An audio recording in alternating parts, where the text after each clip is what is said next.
Hello friends, standard 10th English medium में poem number 13 साधुपदेश। साधुपदेश काव्य में काका हथरसी ने एक व्यंग किया है जो एक व्यंग काव्य रचना मानी जाती है।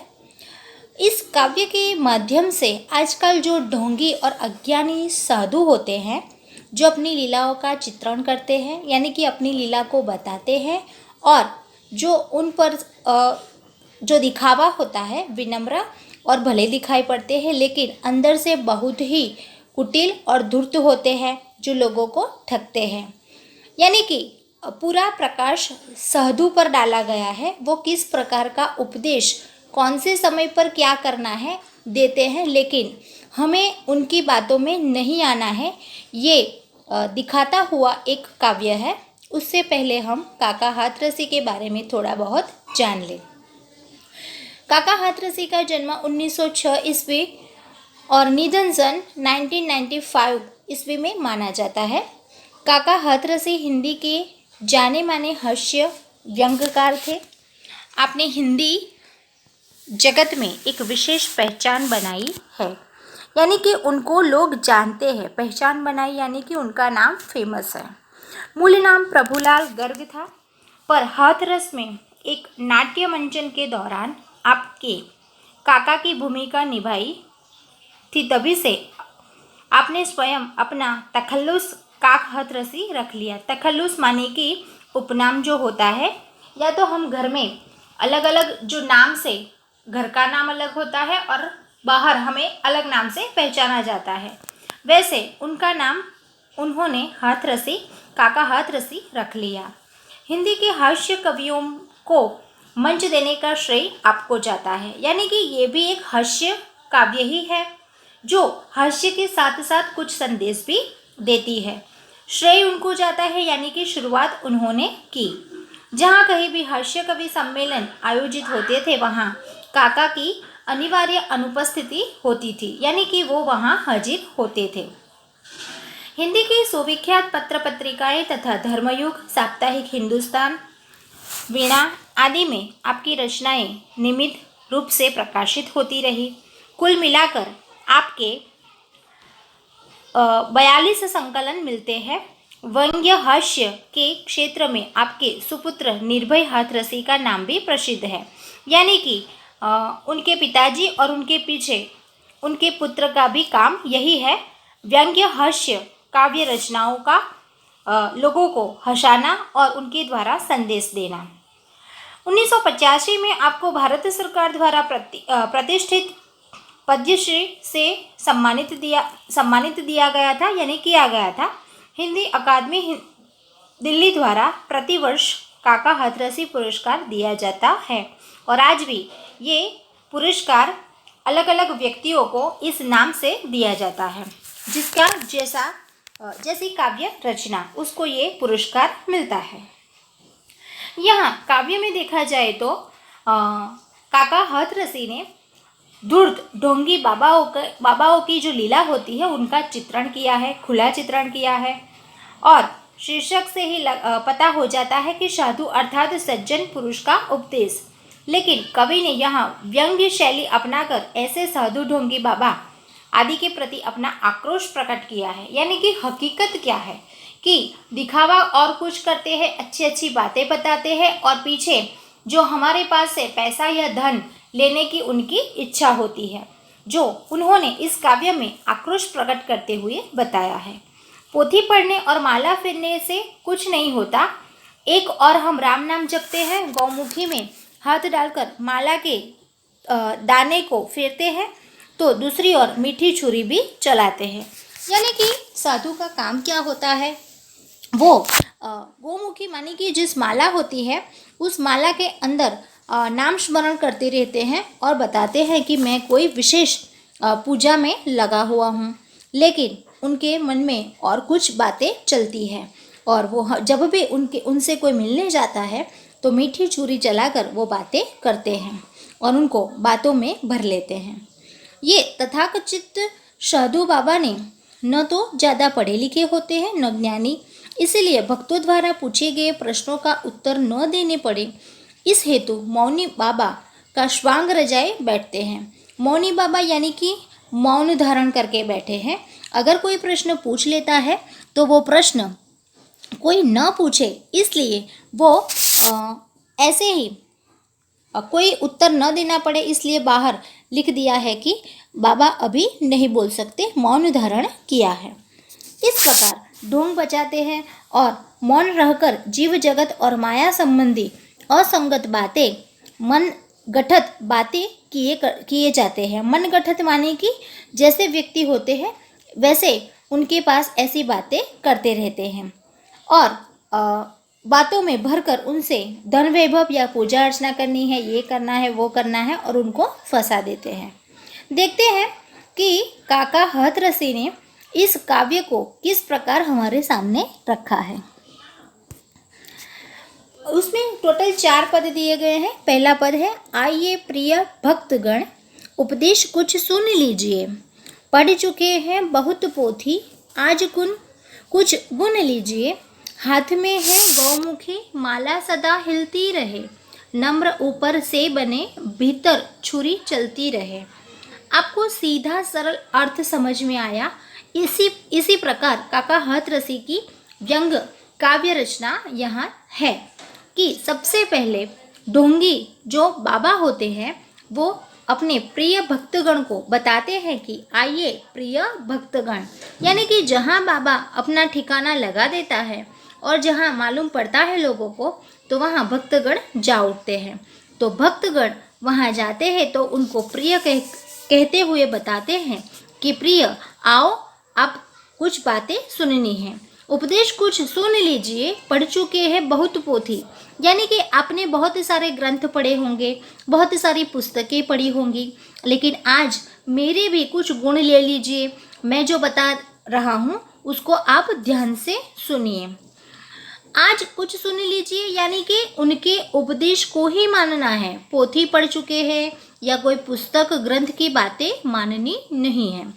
हाथ में हो गौमुखी माला सदा हिलती रहे, यानी कि साधु बाबा जो होता है वो हमेशा क्या करता है, उनका दिखावा तो माला फेरते हुए गौमुखी में ढोंग मनाते हैं, रचाते हैं और बताता है कि मैं बहुत बड़े तप में लगा हुआ हूँ और लोगों को ये लगे कि मैं ईश्वर की जाप करता हूँ और नम्र ऊपर से बने भीतर छुरी चलती रहे, अर्थात इसके अलावा आपको ऐसा दिखावा करती रहिए कि आप बहुत विनम्र है, यानी कि आपका स्वभाव बहुत विनम्र है, आप कभी गुस्सा नहीं करते, ज़्यादा बातें नहीं करते और आपके पूछे गए प्रश्नों का उत्तर यानी कि सॉल्यूशन आपको मिल जाएगा।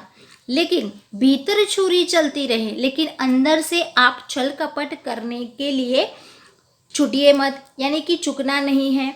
जो जैसा व्यक्ति आएगा या जो प्रश्न लेकर आएगा वो उनके सामने बकरे जैसा होगा और छल कपट कर से उनसे जो भी मांगना है वो मांग सकते हैं। इसका विस्तृत अर्थ यानी कि सारांश भाव इस प्रकार आप लिख सकते हैं कि ढोंगी साधु बाबा अपने भक्तों को उपदेश देते हुए कहते हैं कि आप लोगों ने यूँ तो अनेक ग्रंथ और अनेक पुस्तकें पढ़ी होगी, आज आप मेरे लिए कुछ गुण ले लीजिए और मैं जो बताता हूँ वो गुण आपके जीवन में उतारिए। आप अपने हाथ में हमेशा माला लेकर गौमुखी में उसे फिराते रहिए ताकि लोगों को यह लगे कि आप ईश्वर के नाम का जाप करते रहते हैं। इसके अलावा ऊपर से आप ऐसा दिखावा करते रहिए कि आप बहुत विनम्र हैं, लेकिन अंदर से आप छल कपट करने से मत चूकिए। दूसरी पद में इस प्रकार बताया गया है कि नगर से बाहर बगीचे में बना ले झोपड़ी, दीप जैसे देह चमके शीप जैसी खोपड़ी, तर्क करने के लिए आ जाए कोई सामने, खुल न जाए पोल इस भय से लगे मत कांपने, जीव क्या है ब्रह्म क्या, यानी कि किस प्रकार का आपका पेश होना चाहिए। तो सबसे पहले कोई नगर के अंदर तुम्हें झोपड़ी बनानी होगी या तो नगर के बाहर बगीचे में एक सुंदर झोपड़ी बनाकर अपना ठिकाना वहाँ बना लीजिए और अपना वेश भी इस प्रकार होना चाहिए कि सचमुच में आप साधु उपदेश देने बैठे हों। यानी कि किस किस का सहारा लेना है, किस चीज़ों को आपको सजना है। इसमें बताया है कि सबसे पहले सच्चा जो साधु होता है वो इस प्रकार होता है कि दीप जैसी देह चमके, यानी कि उसका देह बिल्कुल चमकता हुआ होना चाहिए। शीप जैसी खोपड़ी, यानी कि मुंडन कराना पड़ेगा, बाल नहीं रखने पड़ेंगे तो मुंडन करा लीजिए, जिससे आपकी शीप जैसी खोपड़ी जो चमकने लगेगी और सिर अच्छा लगेगा। और तर्क करने के लिए आ जाए कोई सामने, यानी कि आपका शरीर बिल्कुल चंदन से, श्रृंगार से आदि लगाकर, भभूत लगाकर साधु जैसा बन जाइए। और अगर आपके सामने कोई व्यक्ति तर्क करने आ जाए और आपकी पोल न खुल जाए, इसलिए भय से लगे मत कांपने, आपको बिल्कुल उनके सामने तर्क नहीं करना है जिस विषय पर वो प्रश्न पूछ रहा है। तो उससे बचने के लिए आपको डर से भयभीत नहीं होना है, लेकिन जीव क्या है, ब्रह्म क्या है, आपकी पोल खुल जाएगी। बल्कि आपको हिम्मत से काम लेना चाहिए, निडर बने रहना चाहिए। हकीकत में वो यही पूछेगा कि जीव क्या है, ब्रह्म क्या है, तो आपको उसका उत्तर न देना पड़े या तो आपको तर्क न लगाना पड़े, इसलिए हमेशा मौन धारण करते रहिए। इसका अर्थ आप इस प्रकार लिख सकते हैं, जिसमें ढोंग करने के लिए ऊपरी दिखावा करना जरूरी है, इसलिए साधु का सच्चा वेश बनाने के लिए कुछ चीज़ों का सहारा ले लीजिए। इसके लिए आप अपने शहर से दूर किसी बगीचे में एक झोपड़ी यानी कि कुटिया बनाकर उसमें रहिए। सच्चा साधु दिखाई देने के लिए सबसे पहले तो मुंडन कराना पड़ेगा, जिससे आपका सिर शिव जैसा चमकता रहे। शरीर का भी चंदन आदि से श्रृंगार करते रहिए ताकि आपका शरीर चमकता हुआ दिखाई दे। यदि कोई व्यक्ति आपसे जिस विषय पर तर्क करने आए तो उससे डर कर भयभीत नहीं होना है। डरे नहीं, क्योंकि आपकी पोल खुल जाएगी, बल्कि हिम्मत से काम लेना है और निडर बने रहना है। इस प्रकार का उपदेश देते हैं। तीसरी पंक्ति इस प्रकार दी गई है कि तू कौन है, मैं कौन हूँ, स्लेट पर लिख दो महोदय, आज मैं मौन हूँ, धर्म संकट शीघ्र ही इस युक्ति से कट जाएंगे, सामने से तार्किक विद्वान सब हट जाएंगे।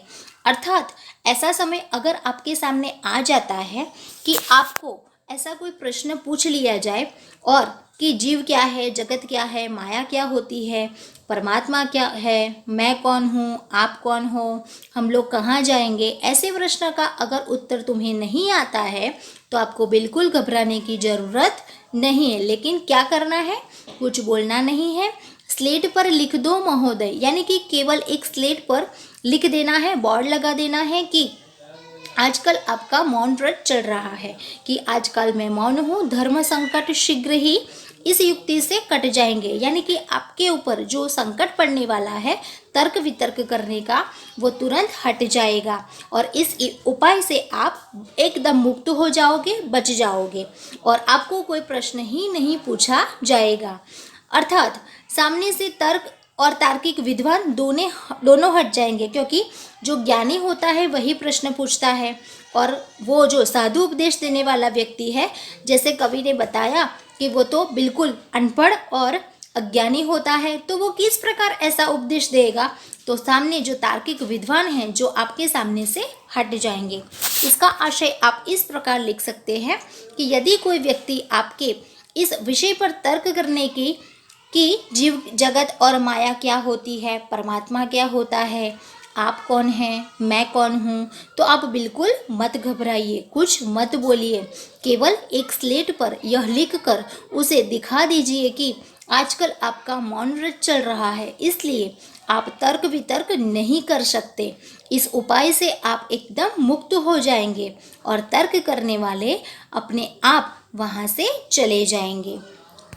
चौथा पद इस प्रकार है, जो लास्ट है कि किए जा निष्काम सेवा, सब फल इच्छा छोड़कर, याद फल की जब सताए, खा पपीता तोड़कर, स्वर्ग का झगड़ा गया, भय भी नरक का छोड़ दे, पाप घट भर जाए तो काशी पहुंचकर फोड़ दे। अर्थात अंत में बुरे लोगों का अंत भी बुरा होता है।